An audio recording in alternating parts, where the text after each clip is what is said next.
వెంకటేశాయ. కల్పవృక్ష వాహనంపై మురళీకృష్ణుని అలంకారంలో సిరుల తల్లి.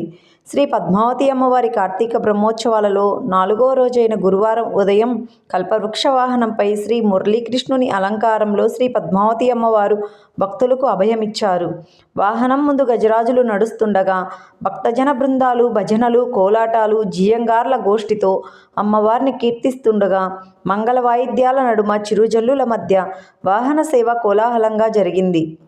పాలకడలిని అమృతం కోసం మదించిన వేళ లక్ష్మీదేవికి తోబుట్టువైంది కల్పవృక్షం.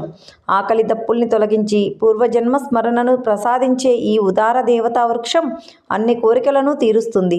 ఖడ్గాన్ని, యోగిదండాన్ని ధరించే గోపి కిశోరుడిలా గో సంపదను పరిరక్షించే మంగళదేవత అలివేలు మంగమ్మ. మంగమ్మ పాదాలు కల్పతరువు చిగురును తలపిస్తున్నాయని అన్నమయ్య కీర్తించాడు. కోర్కెలను ఈడేర్చే కల్పవృక్షంపై విహరిస్తున్న అలివేలు మంగ ఆశ్రిత భక్తులు లెమ్ముని తొలగించే